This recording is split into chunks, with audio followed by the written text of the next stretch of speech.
This is a Willow audiobook.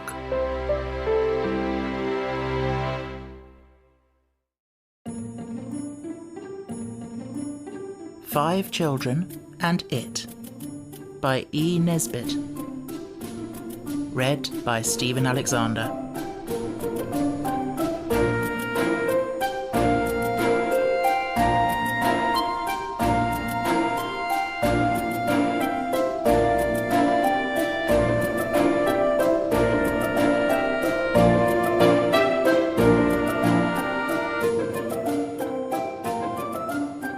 Chapter 6. A Castle and No Dinner.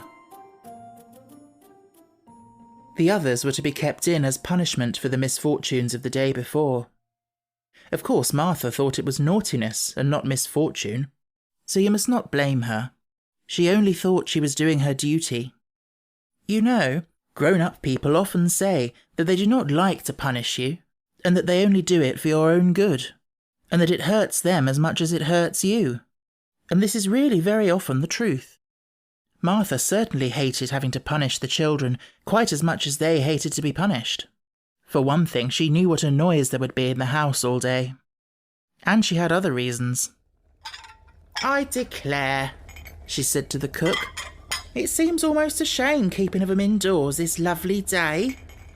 But they are that audacious, they'll be walking in with their heads knocked off some of these days if I don't put my foot down. You make 'em a cake for tea tomorrow, dear, and we'll have baby along of us soon as we've got a bit forward with our work. Then they can have a good romp with him out of the way. Now, Eliza, come, get on with them beds. It is 10 o'clock nearly, and no rabbits caught." People say that in Kent, when they mean, and no work done. So all the others were kept in, but Robert, as I have said, was allowed to go out for half an hour to get something they all wanted. And that, of course, was the day's wish. He had no difficulty in finding the sand fairy, for the day was already so hot that it had actually, for the first time, come out of its own accord, and it was sitting in a sort of pool of soft sand, stretching itself and trimming its whiskers, and turning its snail's eyes round and round. "Ha!" it said, when its left eye saw Robert. "I've been looking out for you. Where are the rest of you? Not smashed themselves up with those wings, I hope?" "No," said Robert, "but the wings got us into a row, just like all the wishes always do. So the others are kept indoors, and I was only let out for half an hour to get the wish. So please let me wish as quickly as I can." "Wish away," said the Psammead, twisting itself round in the sand. But Robert couldn't wish away. He forgot all the things he had been thinking about, and nothing would come into his head but little things for himself, like toffee, a foreign stamp album, or a clasp knife with 3 blades and a corkscrew. He sat down to think better, but it was no use. He could only think of things the others would not have cared for, such as a football or a pair of leg guards, or to be able to lick Simpkins Minor thoroughly when he went back to school. "Well," said the Psammead at last, "you'd better hurry up with that wish of yours. Time flies." "I know it does," said Robert. "I can't think what to wish for. I wish you could give one of the others their wish, without their having to come here to ask for it." "Oh, don't." But it was too late. The Psammead had blown itself out to about 3 times its proper size, and now it collapsed like a pricked bubble, and with a deep sigh, leaned back against the edge of the sand pool, quite faint with the effort. "There," it said in a weak voice. "It was tremendously hard, but I did it. Run along home, or they're sure to wish for something silly before you get there." They were, quite sure. Robert felt this, and as he ran home, his mind was deeply occupied with the sort of wishes he might find they had wished in his absence.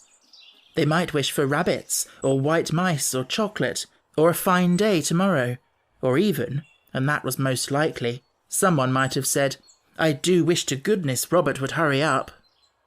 Well, he was hurrying up, and so they would have had their wish, and the day would be wasted. Then he tried to think what they could wish for, something that would be amusing indoors. That had been his own difficulty from the beginning. So few things are amusing indoors when the sun is shining outside and you mayn't go out, however much you want to. Robert was running as fast as he could, but when he turned the corner that ought to have brought him within sight of the architect's nightmare, the ornamental ironwork on the top of the house, he opened his eyes so wide that he had to drop into a walk, for you cannot run with your eyes wide open. Then suddenly, he stopped short, for there was no house to be seen. The front garden railings were gone too, and where the house had stood, Robert rubbed his eyes and looked again. Yes, the others had wished. There was no doubt about that. And they must have wished that they lived in a castle. For there the castle stood, black and stately, and very tall and broad, with battlements and lancet windows, and 8 great towers. And where the garden and the orchard had been, there were white things dotted like mushrooms. Robert walked slowly on, and as he got nearer he saw that these were tents, and men in armour were walking about among the tents, crowds and crowds of them. "Oh, crikey," said Robert fervently. "They have! They've wished for a castle, and it's being besieged. It's just like that sand fairy. I wish we'd never seen the beastly thing." At the little window above the great gateway, across the moat that now lay where the garden had been but half an hour ago, someone was waving something pale dust-coloured. Robert thought it was one of Cyril's handkerchiefs. They had never been white since the day when he had upset the bottle of combined toning and fixing solution into the drawer where they were. Robert waved back, and immediately felt that he had been unwise. For his signal had been seen by the besieging force, and 2 men in steel caps were coming towards him. They had high brown boots on their long legs, and they came towards him with such great strides that Robert remembered the shortness of his own legs and did not run away. He knew it would be useless to himself, and he feared it might be irritating to the foe. So he stood still, and the 2 men seemed quite pleased with him. "By my halidom," said one. "A brave varlet, this." Robert felt pleased at being called brave, and somehow it made him feel brave. He passed over the varlet. It was the way people talked in historical romances for the young, he knew, and it was evidently not meant for rudeness. He only hoped he would be able to understand what they said to him. He had not been always able quite to follow the conversations in the historical romances for the young. "His garb is strange," said the other. "Some outlandish treachery belike." "Say, lad, what brings thee hither?" Robert knew this meant, "Now then, youngster, what are you up to here, eh?" So he said, "If you please, I want to go home." "Go then," said the man in the longest boots. "None hindereth, and naught lets us to follow. Zooks," he added in a cautious undertone, "I misdoubt me, but he beareth tidings to the besieged." "Where dwellest thou, young knave?" inquired the man with the largest steel cap. "Over there," said Robert, and directly he had said it, he knew he ought to have said yonder. "Ah, sayest so?" rejoined the longest boots. "Come hither, boy. This is matter for our leader." And to the leader Robert was dragged forthwith by the reluctant ear. The leader was the most glorious creature Robert had ever seen. He was exactly like the pictures Robert had so often admired in the historical romances. He had armour and a helmet, and a horse and a crest and feathers, and a shield and a lance and a sword. His armour and his weapons were all, I am almost sure, of quite different periods. The shield was 13th century, while the sword was of the pattern used in the Peninsular War. The cuirass was of the time of Charles I, and the helmet dated from the Second Crusade. The arms on the shield were very grand, 3 red running lions on a blue ground. The tents were of the latest brand approved of by our modern War Office, and the whole appearance of camp, army and leader might have been a shock to some, but Robert was dumb with admiration, and it all seemed to him perfectly correct, because he knew no more of heraldry or archaeology than the gifted artists who usually drew the pictures for the historical romances. The scene was indeed exactly like a picture. He admired it all so much that he felt braver than ever. Come hither, lad, said the glorious leader, when the men in Cromwellian steel caps had said a few low, eager words. And he took off his helmet, because he could not see properly with it on. He had a kind face and long, fair hair. Have no fear. Thou shalt take no scathe, he said. Robert was glad of that. He wondered what scathe was, and if it was nastier than the senna tea which he had to take sometimes. Unfold thy tale without alarm, said the leader kindly. Whence comest thou, and what is thine intent? My what? Said Robert. What seekest thou to accomplish? What is thine errand, that thou wanderest here alone among these rough men-at-arms? Poor child, thy mother's heart aches for thee e'en now, I'll warrant thee. I don't think so, said Robert. You see, she doesn't know I'm out. The leader wiped away a manly tear, exactly as a leader in a historical romance would have done, and said, Fear not to speak the truth, my child. Thou hast naught to fear, from Wulfric de Talbot. Robert had a wild feeling that this glorious leader of the besieging party, being himself part of a wish, would be able to understand better than Martha, or the gypsies, or the policemen in Rochester, or the clergymen of yesterday, the true tale of the wishes and the Psammead. The only difficulty was that he knew he could never remember enough quothas and beshroomies and things like that to make his talk sound like the talk of a boy in a historical romance. However, he began boldly enough, with a sentence straight out of Ralph de Courcy, or the Boy Crusader. He said, Gramercy for thy courtesy, fair Sir Knight. The fact is, it's like this, and I hope you're not in a hurry because the story's rather a breather. Father and Mother are away, and when we were down playing in the sandpits, we found a Psammead. I cry thee mercy! A Psammead? Said the knight. Yes, a sort of fairy or enchanter. Yes, that's it, an enchanter. And he said we could have a wish every day, and we wished first to be beautiful. Thy wish was scarce granted, muttered one of the men-at-arms, looking at Robert, who went on as if he had not heard, though he thought the remark very rude indeed. And then we wished for money. Treasure, you know, but we couldn't spend it. And yesterday we wished for wings, and we got them, and we had a ripping time to begin with. Thy speech is strange and uncouth, said Sir Wulfric de Talbot. What hadst thou? a jolly... No, we were contented with our lot. That's what I mean. Only after that we got into an awful fix. What is a fix? A fray, mayhap? No, not a fray. A tight place. A dungeon? Alas for thy youthful fettered limbs, said the knight, with polite sympathy. It wasn't a dungeon. We just encountered undeserved misfortunes, Robert explained. And today we are punished by not being allowed to go out. That's where I live. He pointed to the castle. The others are in there, and they're not allowed to go out. It's all the Psammead's, the enchanter's fault. I wish we'd never seen him. He is an enchanter of might? Oh, yes. Of might and main. Rather.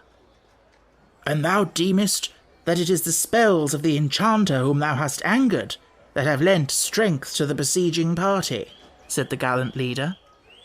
But know thou that Wulfric de Talbot needs no enchanter's aid to lead his followers to victory.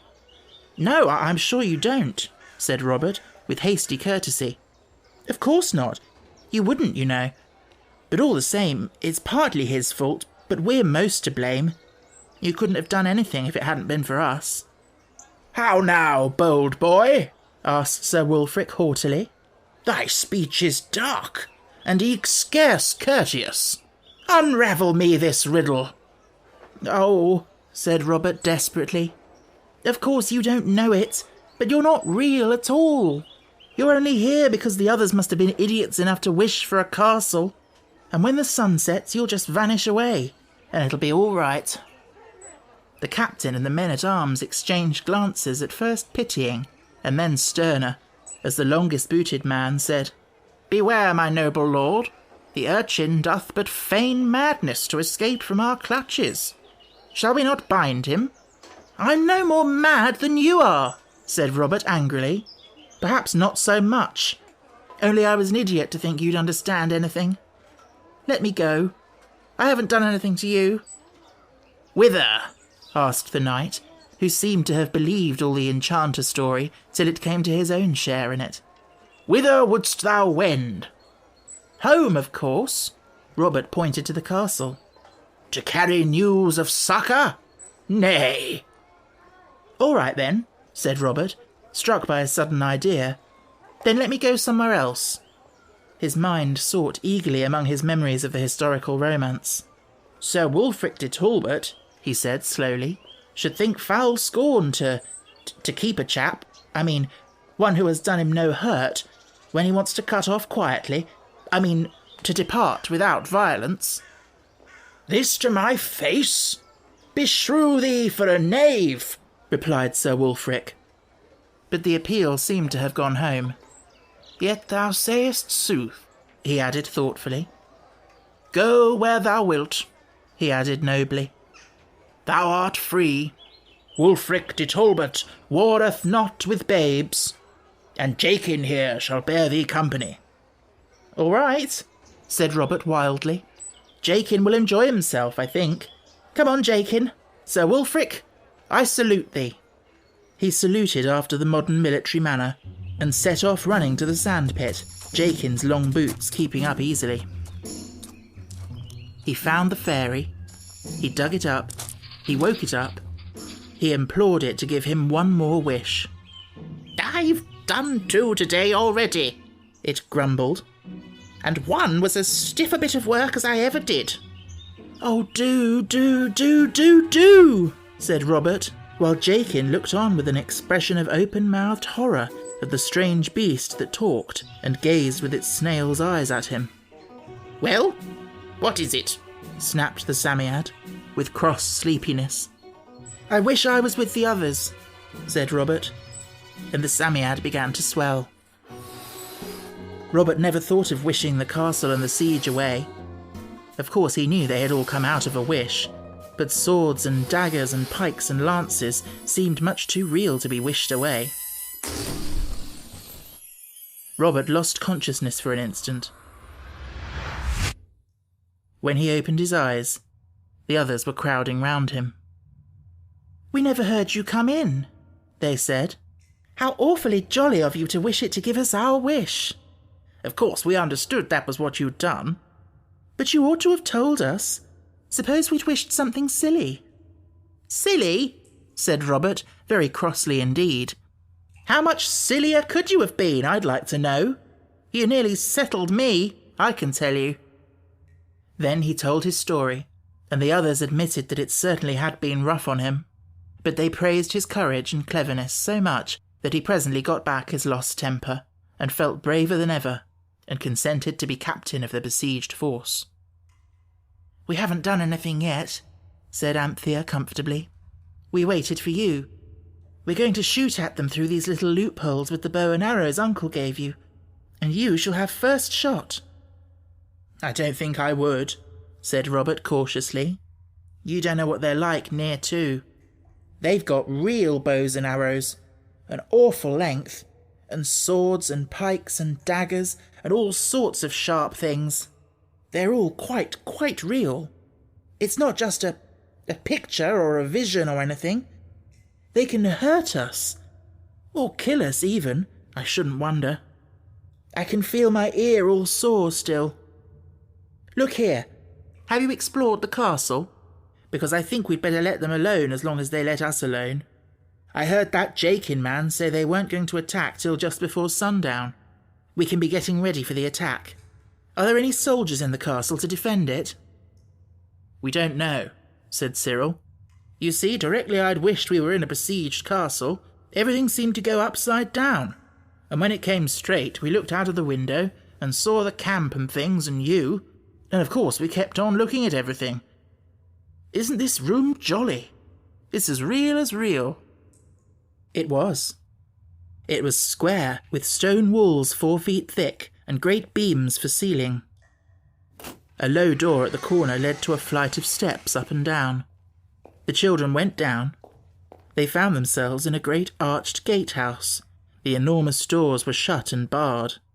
There was a window in a little room at the bottom of the round turret up which the stair wound, rather larger than the other windows, and looking through it they saw that the drawbridge was up and the portcullis down. The moat looked very wide and deep. Opposite the great door that led to the moat was another great door with a little door in it. The children went through this and found themselves in a big paved courtyard, with the great grey walls of the castle rising dark and heavy on all 4 sides. Near the middle of the courtyard stood Martha, moving her right hand backwards and forwards in the air. The cook was stooping down and moving her hands also in a very curious way. But the oddest, and at the same time most terrible thing, was the lamb, who was sitting on nothing, about 3 feet from the ground, laughing happily. The children ran towards him. Just as Anthea was reaching out her arms to take him, Martha said crossly, "Let him alone! Do, miss, when he is good." "But what's he doing?" said Anthea. "Doing? Why, a-setting in his high chair as good as gold, a precious, watching me doing of the ironing. Get along with you, do. My iron's cold again." She went towards the cook and seemed to poke an invisible fire with an unseen poker. The cook seemed to be putting an unseen dish into an invisible oven. "Run along with you, do," she said. "I'm behindhand as it is. You won't get no dinner if you come a-hindering of me like this. Come, off you goes, or I'll pin a dishcloth to some of your tails." "You're sure the lamb's all right?" asked Jane anxiously. "Right as ninepence if you don't come unsettling of him. I thought you'd like to be rid of him for today. But take him if you want him, for gracious sake." No, they said, and hastened away. They would have to defend the castle presently, and the lamb was safer, even suspended in mid-air in an invisible kitchen, than in the guardroom of a besieged castle. They went through the first doorway they came to, and sat down helplessly on a wooden bench that ran along the room inside. "How awful!" said Anthea and Jane together, and Jane added, "I feel as if I was in a mad asylum." "What does it mean?" Anthea said. "It's creepy. I don't like it. I wish we'd wished for something plain, a rocking horse or a donkey or something." "It's no use wishing now," said Robert bitterly, and Cyril said, "Do dry up a sec. I want to think." He buried his face in his hands, and the others looked about them. They were in a long room with an arched roof. There were wooden tables along it, and one across at the end of the room on a sort of raised platform. The room was very dim and dark. The floor was strewn with dry things like sticks, and they did not smell nice. Cyril sat up suddenly and said, "Look here. It's all right. I think it's like this. You know we wished that the servants shouldn't notice any difference when we got wishes. And nothing happens to the lamb unless we specially wish it to. So of course they don't notice the castle or anything. But then the castle is on the same place where our house was. I mean. And the servants have to go on being in the house or else they would notice. But you can't have a castle mixed up with our house, and so we can't see the house because we see the castle, and they can't see the castle because they go on seeing the house, and so—" "Oh, don't," said Jane. "You make my head go all swimmy, like being on a roundabout." "It doesn't matter. Only I hope we shall be able to see our dinner, that's all. Because if it's invisible, it'll be unfeelable as well, and then we can't eat it. I know it will, because I tried to feel if I could feel the lamb's chair, and there was nothing under him at all but air. And we can't eat air. And I feel just as if I hadn't had any breakfast for years and years." "It's no use thinking about it," said Anthea. "Let's go on exploring. Perhaps we might find something to eat." This lighted hope in every breast, and they went on exploring the castle. But though it was the most perfect and delightful castle you can possibly imagine, and furnished in the most complete and beautiful manner, neither food nor men-at-arms were to be found in it. "If you'd only thought of wishing to be besieged in a castle thoroughly garrisoned and provisioned," said Jane reproachfully. "You can't think of everything, you know," said Anthea. "I should think it must be nearly dinner-time by now." It wasn't, but they hung about watching the strange movements of the servants in the middle of the courtyard, because of course they couldn't be sure where the dining room of the invisible house was. Presently they saw Martha carrying an invisible tray across the courtyard, for it seemed that by the most fortunate accident the dining room of the house and the banqueting hall of the castle were in the same place. But oh, how their hearts sank when they perceived that the tray was invisible. They waited in wretched silence while Martha went through the form of carving an unseen leg of mutton and serving invisible greens and potatoes with a spoon that no one could see. When she had left the room, the children looked at the empty table, and then at each other. "This is worse than anything," said Robert, who had not till now been particularly keen on his dinner. "I'm not so very hungry," said Anthea, trying to make the best of things, as usual. Cyril tightened his belt ostentatiously. Jane burst into tears.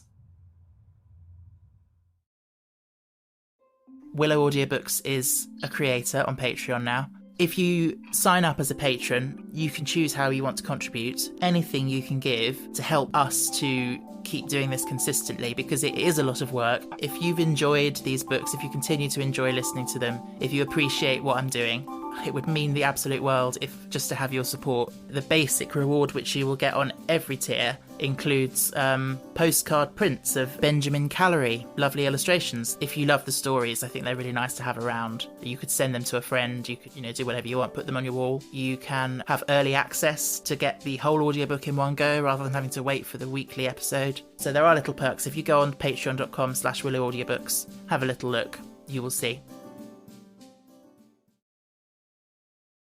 Chapter 7. A Siege and Bed. The children were sitting in the gloomy banqueting hall at the end of one of the long, bare wooden tables. There was now no hope. Martha had brought in the dinner, and the dinner was invisible, and unfeelable too, for when they rubbed their hands along the table, they knew but too well that for them there was nothing there but table. Suddenly Cyril felt in his pocket. "Right-o," he cried. "Look here! Biscuits!" Somewhat broken and crumbled, certainly, but still biscuits. 3 whole ones, and a generous handful of crumbs and fragments. "I got them this morning, cook, and I'd quite forgotten," he explained, as he divided them with scrupulous fairness into 4 heaps. They were eaten in a happy silence, though they tasted a little oddly because they had been in Cyril's pocket all the morning, with a hank of tarred twine, some green fir cones, and a ball of cobbler's wax.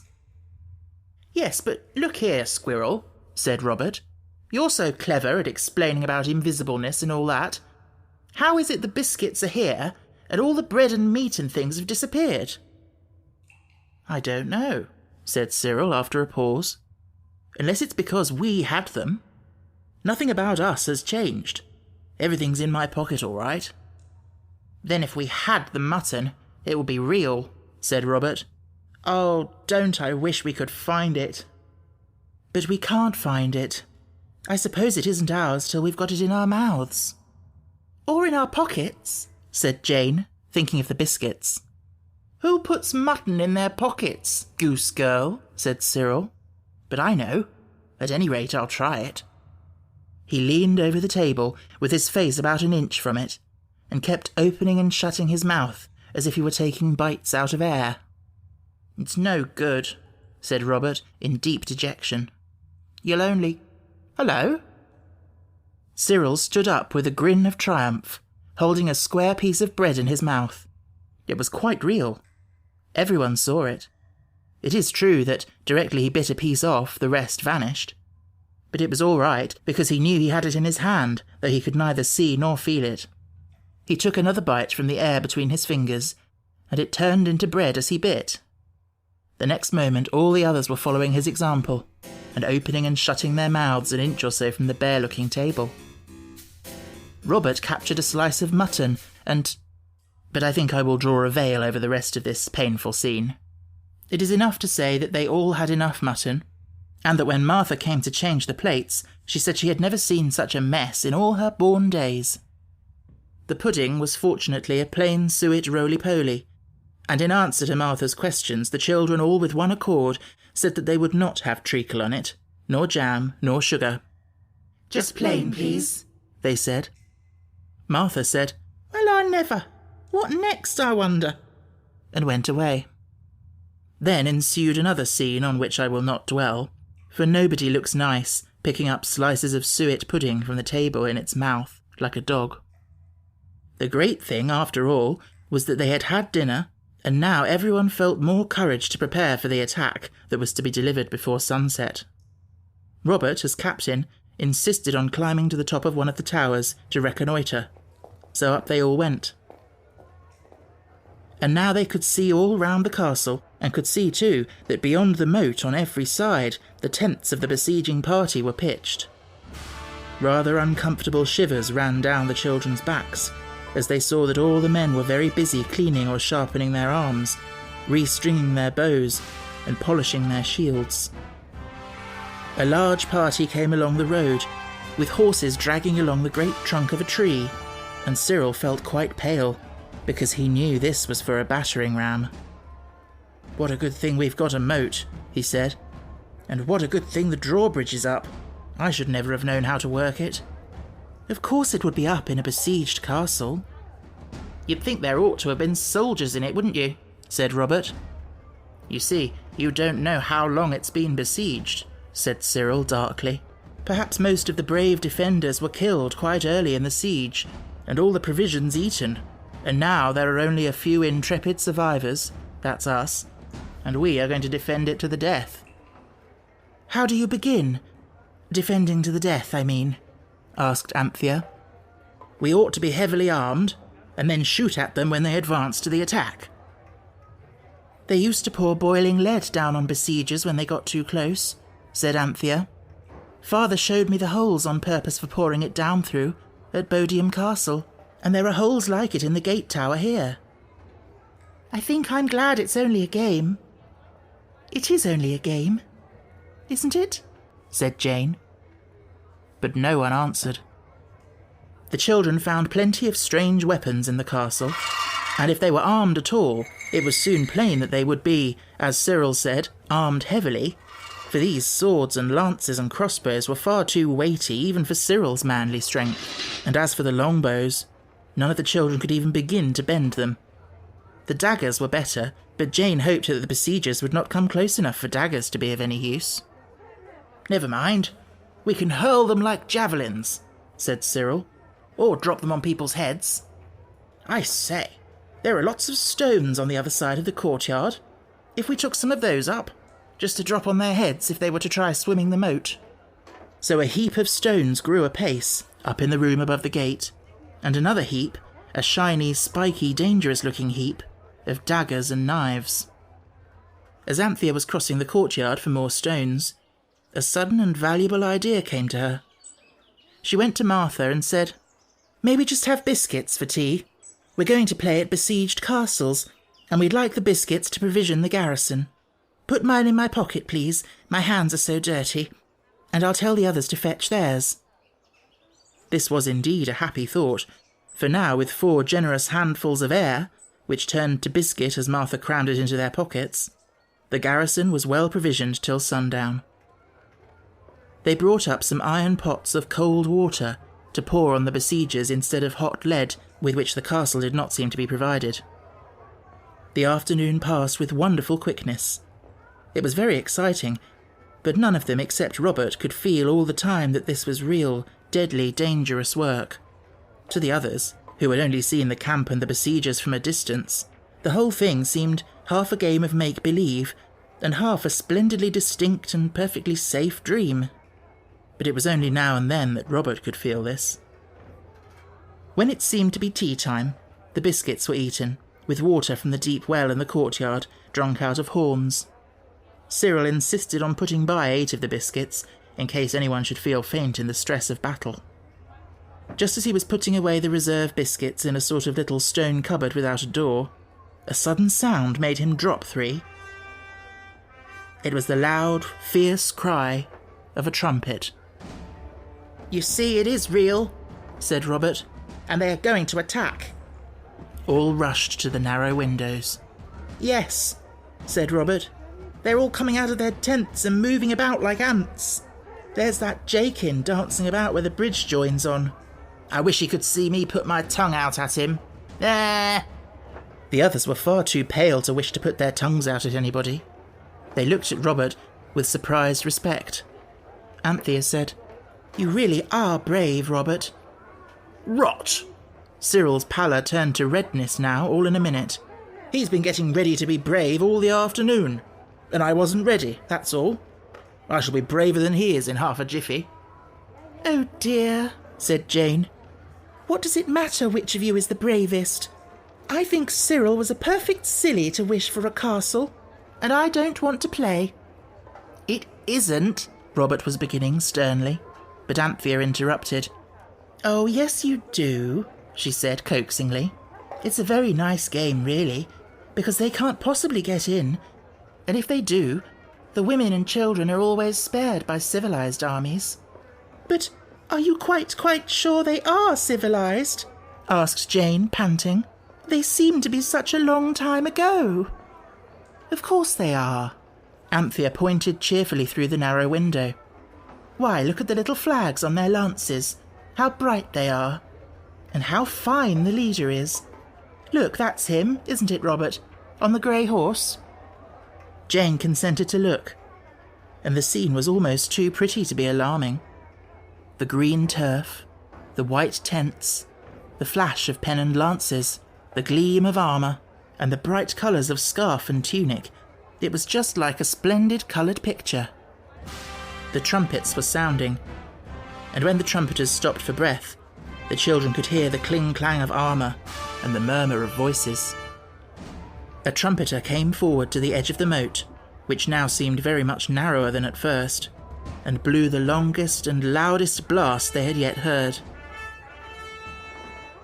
When the blaring noise had died away, a man who was with the trumpeter shouted, "What ho, within there!" and his voice came plainly to the garrison in the gatehouse. "Hello there!" Robert bellowed back at once. "In the name of our lord the king, and of our good lord and trusty leader, Sir Wulfric de Talbot, we summon this castle to surrender, on pain of fire and sword and no quarter. Do ye surrender?" "No!" bawled Robert. "Of course we don't. Never, never, never." The man answered back, "Then your fate be on your own heads." "Cheer," said Robert in a fierce whisper. "Cheer to show them we aren't afraid, and rattle the daggers to make more noise. 1, 2, 3. Hip, hip, hooray!" Again. "Hip, hip, hooray!" One more. "Hip, hip, hooray!" The cheers were rather high and weak, but the rattle of the daggers lent them strength and depth. There was another shout from the camp across the moat, and then the beleaguered fortress felt that the attack had indeed begun. It was getting rather dark in the room above the great gate, and Jane took a very little courage as she remembered that sunset couldn't be far off now. "The moat is dreadfully thin," said Anthea. "But they can't get into the castle, even if they do swim over," said Robert, and as he spoke, he heard feet on the stair outside, heavy feet and the clank of steel. No one breathed for a moment. The steel and the feet went on up the turret stairs. Then Robert sprang softly to the door. He pulled off his shoes. "Wait here," he whispered, and stole quickly and softly after the boots and the spur clank. He peeped into the upper room. The man was there, and it was Jakin, all dripping with moat water, and he was fiddling about with the machinery which Robert felt sure worked the drawbridge. Robert banged the door suddenly and turned the great key in the lock, just as Jakin sprang to the inside of the door. Then he tore downstairs and into the little turret at the foot of the tower where the biggest window was. "We ought to have defended this," he cried to the others as they followed him. He was just in time. Another man had swum over, and his fingers were on the window ledge.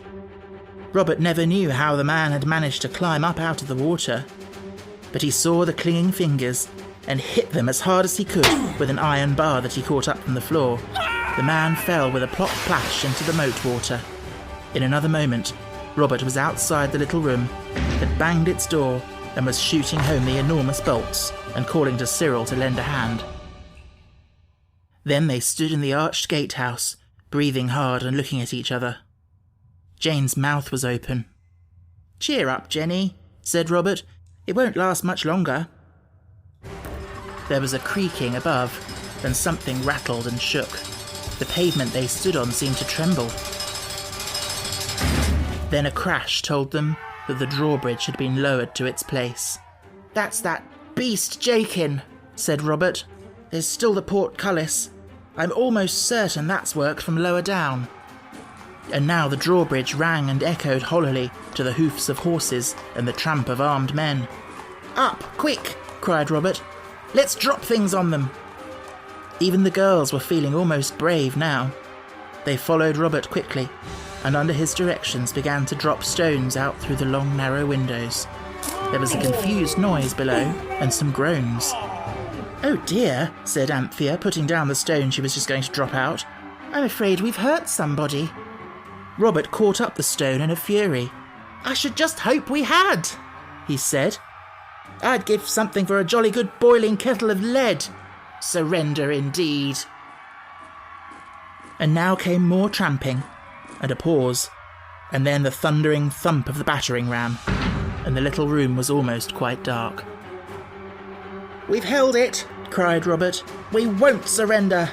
The sun must set in a minute. Here, they're all jawing underneath again. Pity there's no time to get more stones. Here, pour that water down on them. It's no good, of course, but they'll hate it." "Oh dear," said Jane. "Don't you think we'd better surrender?" "Never," said Robert. "We'll have a parley if you like, but we'll never surrender. Oh, I'll be a soldier when I grow up. You just see if I don't. I won't go into the civil service, whatever anyone says." "Let's wave a handkerchief and ask for a parley," Jane pleaded. "I don't believe the sun's going to set tonight at all." "Give them the water first, the brutes," said the bloodthirsty Robert. So Anthea tilted the pot over the nearest lead hole and poured. They heard a splash below, but no one below seemed to have felt it. And again the ram battered the great door. Anthea paused. "How idiotic," said Robert, lying flat on the floor and putting one eye to the lead hole. "Of course the holes go straight down into the gatehouse. That's for when the enemy has got past the door and the portcullis, and almost all is lost. Here, hand me the pot." He crawled onto the three-cornered window ledge in the middle of the wall, and, taking the pot from Anthea, poured the water out through the arrow slit. And, as he began to pour, the noise of the battering ram, and the trampling of the foe, and the shouts of "Surrender!" and "De Talbot forever!" all suddenly stopped, and went out like the snuff of a candle. The little dark room seemed to whirl round and turn topsy-turvy, and when the children came to themselves, there they were, safe and sound, in the big front bedroom of their own house, the house with the ornamental nightmare iron top to the roof. They all crowded to the window and looked out. The moat and the tents and the besieging force were all gone, and there was the garden with its tangle of dahlias and marigolds and asters and late roses, and the spiky iron railings, and the quiet white road. Everyone drew a deep breath.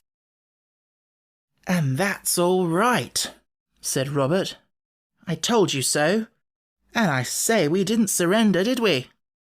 "Aren't you glad now I wished for a castle?" asked Cyril. "I think I am now," said Anthea slowly. "But I wouldn't wish for it again, I think, Squirrel dear." "Oh, it was simply splendid," said Jane unexpectedly. "I wasn't frightened a bit." "Oh, I say," Cyril was beginning, but Anthea stopped him. "Look here," she said. "It's just come into my head. This is the very first thing we've wished for that hasn't got us into a row, and there hasn't been the least little scrap of a row about this. Nobody's raging downstairs. We're safe and sound. We've had an awfully jolly day. At least, not jolly exactly, but you know what I mean. And we know now how brave Robert is. And Cyril too, of course," she added hastily. "And Jane as well. And we haven't got into a row with a single grown-up." The door was opened suddenly and fiercely. "You ought to be ashamed of yourselves," said the voice of Martha, and they could tell by her voice that she was very angry indeed. "I thought you couldn't last through the day without getting up to some doggery. A person can't take a breath of air on the front doorstep, but you must be emptying the washhand jug onto their heads.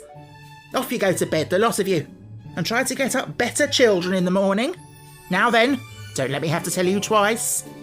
If I find any of you not in bed in 10 minutes, I'll let you know it, that's all. A new cap and everything." She flounced out amid a disregarded chorus of regrets and apologies. The children were very sorry, but really it was not their faults. You can't help it if you're pouring water on a besieging foe, and your castle suddenly changes into your house, and everything changes with it except the water, and that happens to fall on somebody else's clean cap. "I don't know why the water didn't change into nothing, though," said Cyril. "Why should it?" asked Robert. "Water's water all the world over." "I expect the castle well was the same as ours in the stable yard," said Jane. And that really was the case. "I thought we couldn't get through a wish day without a row," said Cyril. "It was much too good to be true. Come on, Bobs, my military hero. If we lick into bed sharp, she won't be so frumious, and perhaps she'll bring us some supper. I'm jolly hungry. Good night, kids." "Good night. I hope the castle won't come creeping back in the night," said Jane. "Of course it won't," said Anthea briskly. "But Martha will. Not in the night, but in a minute. Here, turn round.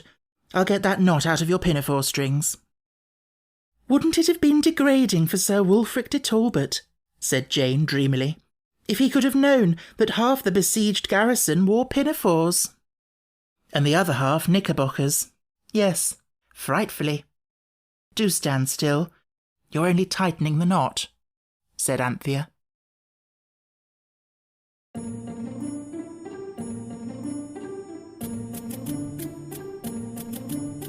To stay updated with Willow Audiobooks, you can follow us on social media. Just search for Willow Audiobooks on Instagram, Facebook and Twitter, or you can visit our webpage at stephenalexanderwillis.com/Willow Audiobooks. If you're enjoying this audiobook, why not leave a rating or a review on iTunes or wherever you happen to get your podcasts?